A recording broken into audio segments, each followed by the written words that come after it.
ಮಾನ್ವಿ ತಾಲೂಕಿನ ಕಂಬಳತಿ ಗ್ರಾಮದಲ್ಲಿ ನೀರಿಗೆ ಹಾಹಾಕಾರ. ಮಾನ್ವಿ ತಾಲೂಕಿನ ಕಂಬಳತಿ ಗ್ರಾಮದಲ್ಲಿ ಕುಡಿಯುವ ನೀರಿಗೆ ಹಾಹಾಕಾರ ಸೃಷ್ಟಿಯಾದ ಹಿನ್ನೆಲೆಯಲ್ಲಿ ಮಾನ್ವಿ ತಾಲೂಕು ಪಂಚಾಯಿತಿ ಇಒ ಖಾಲಿದ್ ಅಹಮದ್, ಪಿಡಿಒ ಅಖ್ತರ್ ಪಾಷಾರಿಗೆ ಗ್ರಾಮಸ್ಥರು ಚಳಿ ಬಿಡಿಸಿದ ಘಟನೆ ಕಂಬಳತಿ ಗ್ರಾಮದಲ್ಲಿ ನಡೆದಿದೆ. ಗ್ರಾಮೀಣ ಭಾಗದಲ್ಲಿ ಕುಡಿಯುವ ನೀರು ತೊಂದರೆಯಾಗದಂತೆ ನೋಡಿಕೊಳ್ಳುತ್ತೇವೆ ಎಂದು ರಾಯಚೂರು ಸಹಾಯಕ ಆಯುಕ್ತ ಗಜಾನನ ಅವರು ತಾಲೂಕು ಪಂಚಾಯಿತಿ ಸಭಾಭವನದಲ್ಲಿ ಇತ್ತೀಚೆಗೆ ನಡೆಸಿದ ಸಭೆಯಲ್ಲಿ ಮಾನ್ವಿ ಇಒ ಖಾಲಿದ್ ಅಹಮದ್ ಅವರು ಚಾಚು ಚಪ್ಪದೆ ಕೆಲಸ ಮಾಡುತ್ತೇವೆ ಎಂದು ಭರವಸೆ ನೀಡಿದರು. ಆದರೆ ಮಾನ್ವಿ ಇಒ ಖಾಲಿದ್ ಅಹಮದ್ ಸಾಹೇಬ್ರೆ, ನೀವು ಯಾವ ರೀತಿಯಲ್ಲಿ ಕೆಲಸ ಮಾಡುತ್ತಿದ್ದೀರಾ ಎಂದು ಕಂಬಳತಿ ಗ್ರಾಮದಲ್ಲಿ ನೀರು ಇಲ್ಲದಿರುವುದೇ ಸಾಕ್ಷಿಯಾಗಿದೆ. ಗ್ರಾಮೀಣ ಭಾಗದ ಜನರು ಅಮಾಯಕರು ಎಂದು ತಿಳಿದುಕೊಂಡು ಪಿಡಿಒ ಅಖ್ತರ್ ಪಾಷಾ ಸಾಹೇಬ್ರು ಇಒ ಖಾಲಿದ್ ಅಹಮದ್ ಅವರ ದುರಾಡಳಿತವೇ ಇಲ್ಲಿ ಎದ್ದು ಕಾಣುತ್ತದೆ ಎಂದು ಗ್ರಾಮಸ್ಥರು ಆಕ್ರೋಶ ವ್ಯಕ್ತಪಡಿಸಿದರು. ರಾಜ್ಯದ ಮುಖ್ಯಮಂತ್ರಿ ಹಾಗೂ ಸಚಿವ ಎನ್ಎಸ್ ಬೋಸರಾಜು ಸಾಹೇಬ್ರು ಸಹ ಮಾನ್ವಿ ತಾಲೂಕಲ್ಲಿ ಕುಡಿಯುವ ನೀರು ತೊಂದರೆಯಾಗದಂತೆ ನೋಡಿಕೊಳ್ಳಬೇಕು ಎಂದು ಸಹ ಸಲಹೆ ಸೂಚನೆಯನ್ನ ಕೊಟ್ಟರು. ನಮ್ಮನ್ನ ಯಾರು ಕೇಳುತ್ತಾರೆಂದು ತಿಳಿದು ಪಿಡಿಒ ಅಖ್ತರ್ ಪಾಷಾ ಇಒ ಖಾಲಿದ್ ಅವರ ಕಾರುಬಾರ್ ಆಗಿದೆ ಎಂದು ಸಾರ್ವಜನಿಕರು ಆರೋಪಿಸಿದ್ದರು.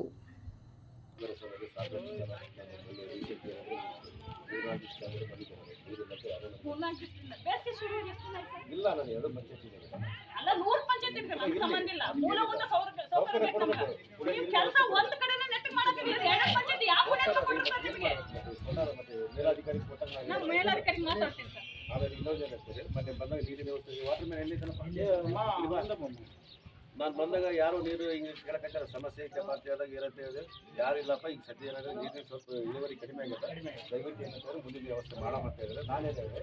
ಸುಮಾರು ಸದಸ್ಯರಿದ್ದಾರೆ, ಮಾಜಿ ಅಧ್ಯಕ್ಷರು ಇದ್ದಾರೆ ಮೇಡಮ್.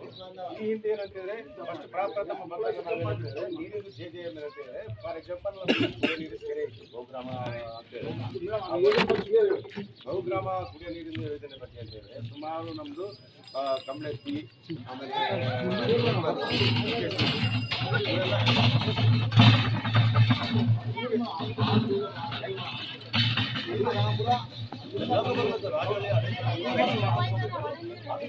ಟೆಂಡರ್ ಆಗಿದೆ ಮೇಡಮ್.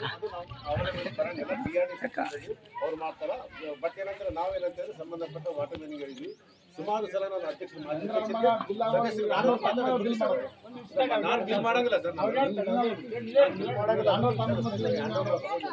ಸುಮಾರು ಸಲ ನಾನು ಅಧ್ಯಕ್ಷರಿಗೆ ನಮ್ಮ ಆಮೇಲೆ ಮಾಜಿ ಅಧ್ಯಕ್ಷರು ಸದಸ್ಯರಿಗೆ ಹೇಳಿ ದಯವಿಟ್ಟು ಏನಂತಾರೆ ಬಹುಗ್ರಾಮಕ್ಕೆ ಏನಂದ್ರೆ ಕಂಬಳತಿ ಆಲ್ರೆಡಿ ಇದಾಗಿದೆ ನಮ್ಮ ಜೂಬ್ರ ಹತ್ರ, ಅದು ಟ್ಯಾಂಕ್ ಆಗಿದೆ. ಆ ಟ್ಯಾಂಕ್ ಮುಖಾಂತರ ಏನಂತಂದ್ರೆ ಅಲ್ಲಿ ಒಂದು ವಾಲ್ ಇದೆ, ಆ ವಾಲ್ ಓಪನ್ ಮಾಡಲಿಕ್ಕೆ ಹೇಳಿ ನಾನು ಸುಮಾರು ಸಲ ಆ ಟೆಂಡರ್ದವ್ರಿಗೆ ಹೇಳೀನಿ, ಮಾನಪ್ಪ ಜಿ ಅಂತ ಅವರಿಗೂ ತಿಳಿಸಿದಾಗ ಏನಂತಾರೆ ಸಂಬಂಧಪಟ್ಟವ್ರು ಮಾಡಿಕೊಡ್ತೀವಿ ಅಂತ ಹೇಳ.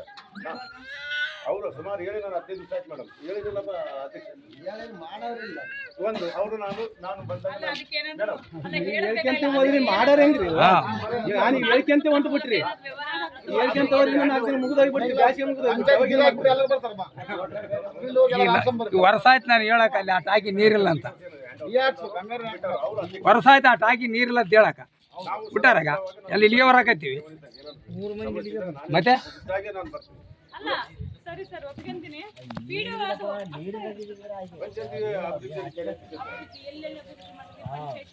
ಮೇಡಮ್ ನಾವು ನೋಡ್ರಿ ಮೇಡಮ್, ನಾವು ಬಂದಾಗಿದ್ದ ಇದು ಡ್ರೈನೇಜ್ ಇದ್ದಿಲ್ಲ, ಚಂಪಲ್ ಹೇಳಬೇಕಿಲ್ಲ, ನಾವು ಬಂದಾಗಿದ್ದ ಇವು ಡ್ರೈನೇಜ್ ಇರೋದು ಅಲ್ಲಿ ಆ ಕಾರಣ ಥರ ಮಾಡಿ ಅದು ಪೂರ್ಣ ಮುಗಿಸಿಲ್ಲ.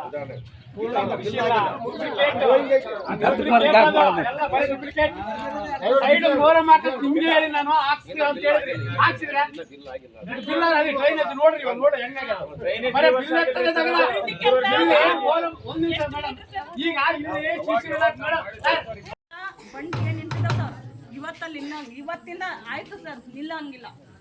ಇವತ್ತಿನ ವ್ಯವಸ್ಥೆಗೆ ಕನಿಷ್ಠ ಏನಿಲ್ಲ ಅಂದ್ರೂ 5 ಟ್ಯಾಂಕರ್ ನೀರು ಬೇಕು, 5ರಿಂದ. ಯಾಕಂದ್ರೆ ಶಾಲೆ ಮಕ್ಳು ಎಕ್ಸಾಮ್ ನಡೆದಿದಾವ, ತಾಯಂದ್ರು ಇನ್ನೂ ಕೆಲಸಗಳು ಇರ್ತಾವ. ಈ ಬೇಸಿಗೆಲಿ ಹೊತ್ತು ಏನೋ ಹೆಚ್ಚು ಕಡೆ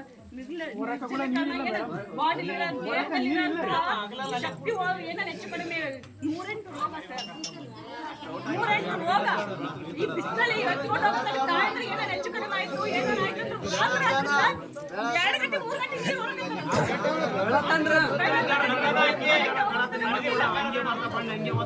ಹಾಗಾಗಿ 5 ಕನಿಷ್ಠ ನಮಗೆ ವಾಟರ್ ಟ್ಯಾಂಕ್ ಬೇಕು. ತಕ್ಷಣ ನೀರು ಟ್ಯಾಂಕರ್ ಬಂದಾಗ ನಾವು ಇಲ್ಲಿಂದ ಹೋಗ್ತೀವಿ. ಯಾಕಂದ್ರೆ ತಾಯಂದ್ರು ಮನೆಯಾಗ ಮಕ್ಕಳಿಗೆ ಅಡುಗೆ ಮಾಡ್ಲಾರ್ದ ಗಂಡಂದ್ರೆ ಮಾಡ್ತಾರಲ್ಲ ಇವತ್ತು ನಮ್ಗೆ ಲಾಸ್ಟ್ ನಮ್ದು ಏನಾದ್ರೂ ಕೂಡ ಜೀವ ಹೋಗ್ತಿಲ್ಲ ಅಂತ ಇವತ್ತು ನನ್ನ ಜೊತೆ ಕೂತಾರ. ಇನ್ನೂ ಹೆಚ್ಚು ಕಡೆ ಮಾತ್ರ ಏನ್ ಮಾಡೋಕ್ಕೂ ನನ್ನ ಕೈಯಲ್ಲಿ ಸರ್. ನಾನು ಇಲ್ಲಿಂದ ಇಷ್ಟೊತ್ತವರೆಗೂ ಸ್ವಲ್ಪ ಏನೋ ಬರೋವರೆಗೂ ಮಾತಾಡೋದು ಅಷ್ಟು ನಾನು ನೀರು ಕುಡ್ದಿದ್ದೀನಿ. ಟ್ಯಾಂಕರ್ ಬಂದ ಮೇಲೆ ಒಂದು ನೀರು ಕುಡಿಬೇಕಂದ್ರೆ ಟ್ಯಾಂಕರ್ ಬಂದ ಮೇಲೆ ನಾನು